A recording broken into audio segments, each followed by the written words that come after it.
Assalamualaikum warahmatullahi wabarakatuh. Halo semuanya, perkenalkan nama saya Haifa Ilhamul Rahim Putri dengan NIM 240641032, kelas SD 24B, Prodi PGSD.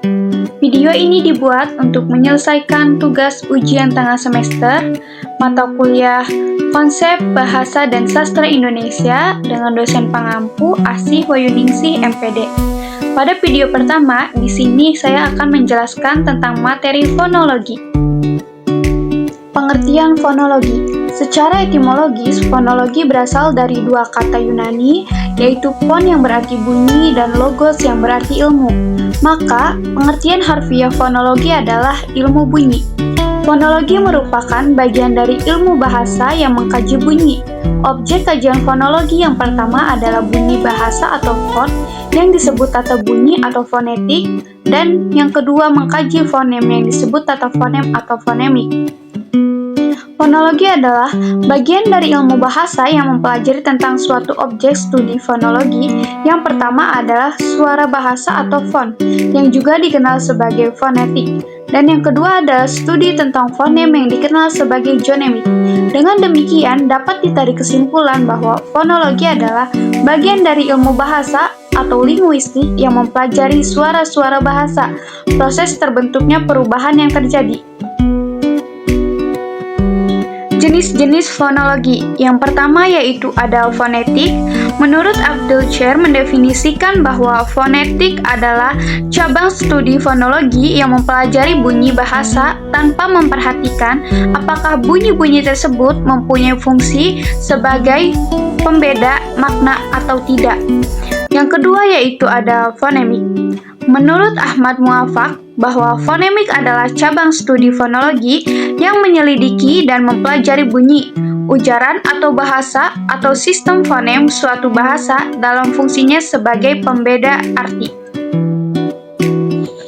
Peran fonologi dalam kajian linguistik. Yang pertama yaitu fonologi memainkan peran krusial dalam kajian linguistik, terutama dalam memahami struktur dan fungsi bunyi dalam bahasa. Yang kedua yaitu pembentukan makna. Fonologi berfungsi dalam membentuk makna kata melalui perubahan bunyi. Misalnya, perbedaan bunyi dapat mengubah arti kata, seperti dalam pasangan minimal yang hanya berbeda satu fonem. Yang ketiga yaitu ada struktur bahasa. Fonologi mengkaji bagaimana bunyi diorganisasikan dalam sistem bahasa tertentu. Ini mencakup analisis fonem. Unit bunyi yang terkecil dapat membedakan makna, dan alofon, variasi fonetik dan fonem, yang membantu memahami distribusi bunyi dalam bahasa. Yang keempat yaitu ada proses morfonologi. Dalam pembentukan kata, fonologi berperan dalam proses morfonologis, seperti asimilasi bunyi dan penyesuaian bunyi saat morfem berinteraksi. Ini penting untuk pengajaran bahasa, karena pemahaman fonologi dapat mendukung keterampilan berbicara dan menulis siswa. Yang kelima yaitu ada identitas sosial dan budaya. Fonologi juga berkontribusi pada identitas sosial melalui aksen dan dialek, yang mencerminkan latar belakang budaya penutur. Hal ini menunjukkan bagaimana variasi fonologis dapat memperkuat komunikasi dan interaksi sosial. Yang keenam yaitu aplikasi praktis. Pemahaman tentang fonologi memiliki aplikasi praktis dalam pengajaran bahasa, teknologi pengenalan suara, dan analisis linguistik yang lebih luas, termasuk sintaksis dan semantik. Materi yang kedua yaitu saya akan menjelaskan tentang morfologi. Pengertian morfologi. Secara etimologi, kata morfologi berasal dari kata morf yang berarti bentuk dan kata logi yang berarti ilmu. Jadi, secara harfiah, kata morfologi berarti ilmu mengenai bentuk. Di dalam kajian linguistik, morfologi berarti cabang ilmu bahasa yang mengkaji seluk-beluk bentuk kata dan perubahannya, serta dampak dari perubahan itu terhadap arti atau makna. Kajian morfologi merupakan kajian lanjutan setelah fonologi. Kajian morfologi dapat dilakukan setelah memahami fonologi dengan baik. Fonologi adalah kajian bahasa dari bentuk kata, 10 dengan kata lain. Morfologi membahas pembentukan kata. Morfologi juga dijelaskan sebagai bidang linguistik yang mempelajari morfem dan kombinasinya. Satuan bahasa dalam tataran morfologi berupa bentuk-bentuk kebahasaan terkecil yang lazim, disebut morf, dan abstraknya disebut morfem. Konsepnya morf dan morfem mirip dengan konsep fon dan fonem. Perbedaannya adalah bahwa fon dan fonem dalam lingkup bunyi, sedangkan morf dan morfem dalam lingkup bentuk kata. Jenis-jenis morfologi. Yang pertama yaitu ada morfem bebas. Morfem bebas adalah morfem yang tanpa keterkaitannya dengan morfem lain, dapat langsung digunakan dalam pertuturan. Morfem bebas disebut juga dengan morfem akar, yaitu morfem yang menjadi bentuk dasar dalam pembentukan kata.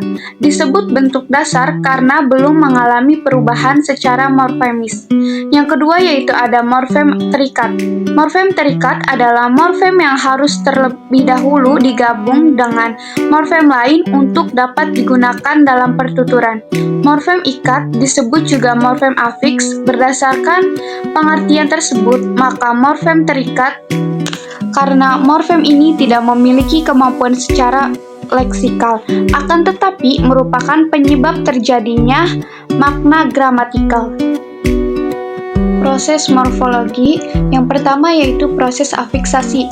Proses afiksasi atau affixation disebut juga dengan proses pengimbuhan.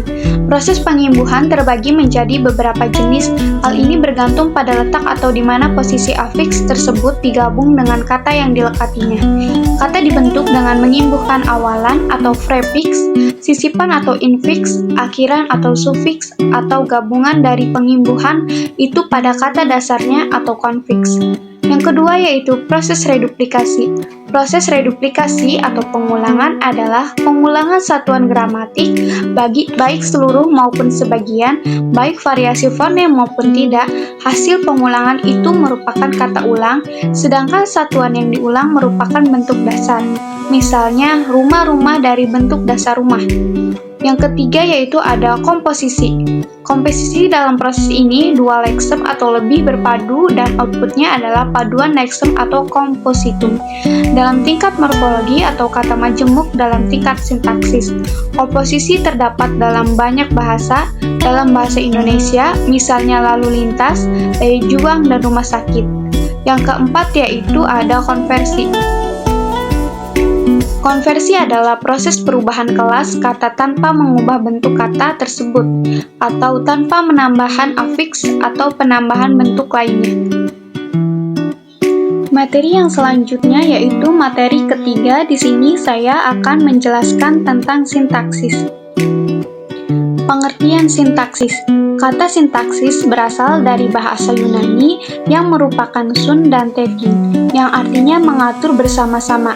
Sintaksis adalah bagian dari tata bahasa yang mempelajari dasar-dasar dan proses-proses pembentukan kalimat dalam suatu bahasa. Sintaksis juga dikenal dalam bahasa Belanda dengan istilah sintaksis dan dalam bahasa Inggris sintaks. Sintaksis ialah bagian dari ilmu bahasa yang membicarakan seluk-beluk, wacana, kalimat, klausa, dan frasa. Dari kedua pengertian di atas dapat disimpulkan bahwa sintaksis itu bagian dari tata bahasa yang membicarakan masalah seluk-beluk kalimat, klausa, dan frasa. Kalimat merupakan tataran paling tinggi yang di dalamnya bisa terbentuk atas klausa dan frasa. Hakikat dan alat sintaksis. Yang pertama yaitu ada hakikat sintaksis. Sintaksis sebagai bagian dari ilmu bahasa mempersoalkan hubungan antar kata dengan satuan-satuan yang lebih besar dalam satu konstruksi yang disebut kalimat. Kalimat diuraikan atas klausa-klausa yang membentuk kalimat itu. Lalu, klausa diuraikan atas frasa-frasa yang membentuk klausa itu. Dan frasa diuraikan atas kata-kata yang membentuk frasa itu. Yang kedua yaitu ada alat sintaksis. Urutan kata dalam bahasa Indonesia menjadi penting. Maksudnya, urutan kata boleh dipindahkan asalkan maknanya tepat dalam bahasa Indonesia. Misalnya kata kemarin dalam kalimat, saya kemarin terjatuh dari sepeda motor. Fungsi sintaksis. Fungsi sintaksis akan menghubungkan kata atau frasa dalam kalimat itu. Artinya, fungsi itu memiliki hubungan dengan urutan kata atau frasa dalam kalimat. Fungsi sintaksis utama dalam bahasa adalah subjek, predikat, objek, keterangan, dan pelengkap. Ada pula fungsi lain seperti atributif atau yang menerangkan, koordinatif atau yang menggabungkan secara setara, dan subordinatif yang menggabungkan secara bertingkat. Berikut beberapa contoh kalimat sintaksis. Yang pertama yaitu saya berangkat ke kampus. Saya sebagai objek, berangkat predikat ke kampus sebagai keterangan. Kalimat yang kedua yaitu ayah membelikan saya buku baru. Ayah subjek, membelikan predikat, saya objek, buku baru pelengkap. Kalimat ketiga yaitu saya belajar dengan tekun agar lulus ujian.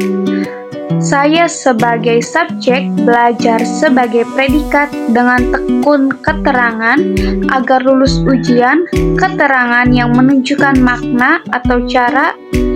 Yang terakhir yaitu ada kami menonton Asian Games di televisi.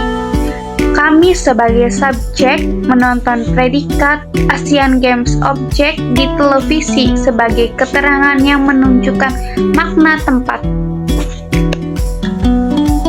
Selanjutnya yaitu materi yang keempat.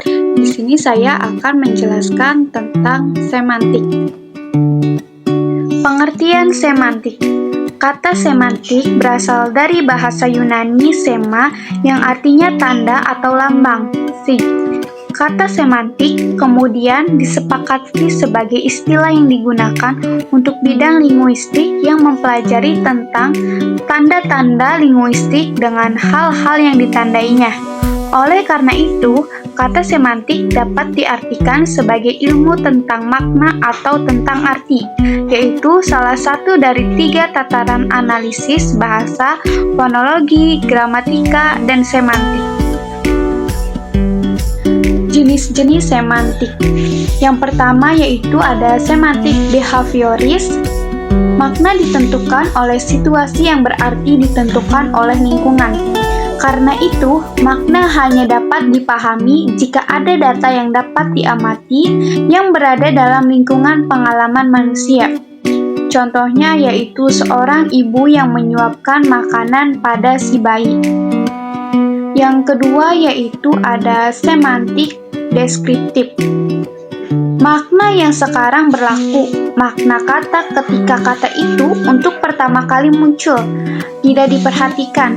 Misalnya dalam bahasa Indonesia ada kata juara yaitu orang yang mendapat peringkat teratas dalam pertandingan tanpa memperhatikan makna sebelumnya, yaitu pengatur atau pelerai dalam persambungan ayat.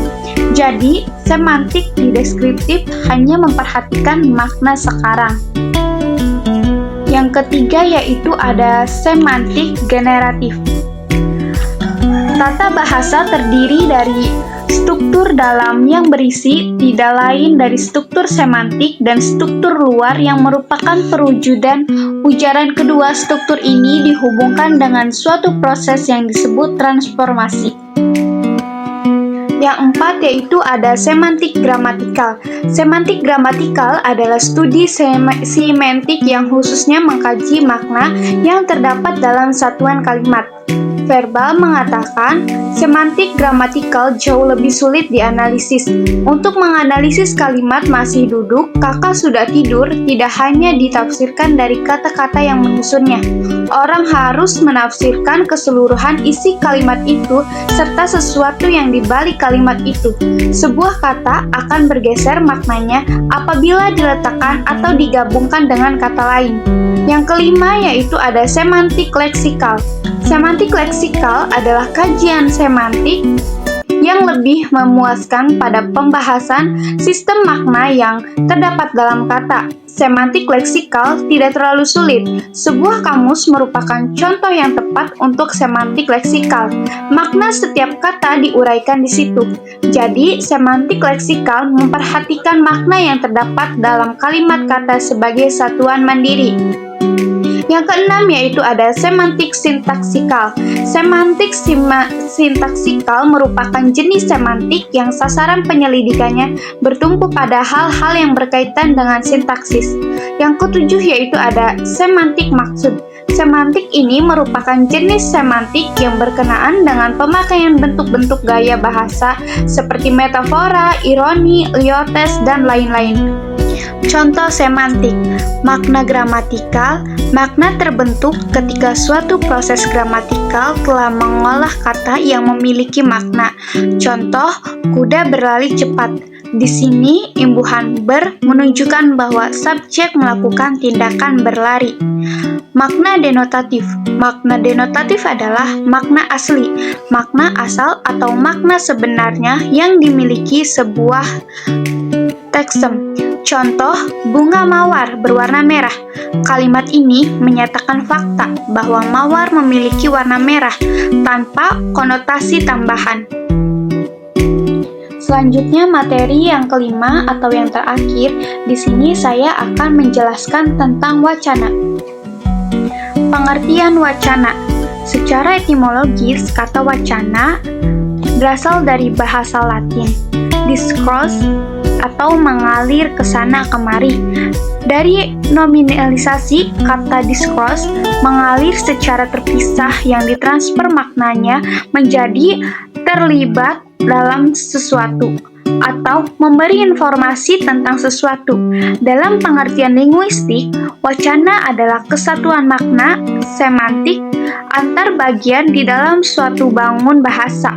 Oleh karena itu, wacana sebagai kesatuan makna dilihat sebagai bangun bahasa yang utuh karena setiap bagian di dalam wacana itu berhubungan secara padu. Struktur wacana. Yang pertama yaitu ada struktur makro. Struktur makro adalah struktur utama sebuah teks yang bisa dilihat dari topik atau tema umum dari sebuah wacana. Struktur makro ini memiliki keterkaitan erat dengan bagian tematik atau topik dari sebuah wacana. Jika membahas tentang struktur makro, maka hal yang harus dicari adalah topik atau tema dari sebuah wacana utuh. Yang kedua yaitu ada superstruktur. Superstruktur adalah struktur yang berkaitan dengan bagian-bagian dalam wacana. Layaknya struktur utama dalam wacana, di dalam pendekatan struktural, superstruktur juga memiliki 3 bagian. Ketiga bagian tersebut adalah bagian pembuka, isi, dan penutup, yang merupakan hal yang membentuk alur sebuah teks. Yang ketiga yaitu struktur mikro. Struktur mikro adalah bagian yang paling kecil yang menyusun sebuah wacana. Bagian yang paling kecil inilah yang merupakan bagian dari unsur wacana. Bagian yang melingkupi struktur mikro dimulai dari kata, kalimat, proposisi, anak kalimat, klausa, dan gambar. Unsur-unsur tersebut bisa dilihat dari aspek semantik, sintaksis, stilistik, dan retorisnya. Unsur-unsur wacana. Yang pertama yaitu unsur internal. Unsur yang berhubungan dengan aspek formal sebuah bahasa. Unsur internal wacana terdiri atas satuan kata dan kalimat. Satuan kata tersebut adalah kata-kata yang dapat membentuk kalimat agar menjadi sebuah wacana. Satuan kata atau kalimat akan saling berhubungan dan menyatu untuk membentuk wacana, yaitu kata dan kalimat, teks dan konteks. Yang kedua yaitu ada unsur eksternal, merupakan bagian dari wacana, hanya saja tidak terlihat secara eksplisit. Unsur eksternal wacana terdapat di luar satuan lingual wacana itu sendiri. Unsur eksternal wacana berfungsi sebagai pelengkap utuhnya sebuah wacana. Unsur-unsur eksternal wacana yaitu implikatur, presuposisi, inferensi, konteks, dan referensi. Jenis-jenis wacana. Yang pertama yaitu ada wacana deskripsi, merupakan bagian atau menggambarkan seseorang. Yang kedua ada wacana eksposisi, penulis membuka untuk membahas sesuatu. Yang ketiga yaitu wacana argumentasi, wacana yang terdiri dari alasan dan pendapat untuk membuat simpulan. Yang keempat yaitu wacana persuasi, wacana yang bersifat mengajak, menganjurkan, atau bahkan melarang. Yang kelima yaitu wacana narasi, wacana ini berusaha tetap menyampaikan sesuatu berdasarkan kronologis atau urutan kejadian. Selesai sudah penjelasan tentang materi fonologi, morfologi, sintaksis, semantik, dan wacana pada video kali ini. Semoga bermanfaat, kurang lebihnya mohon maaf. Wassalamualaikum warahmatullahi wabarakatuh.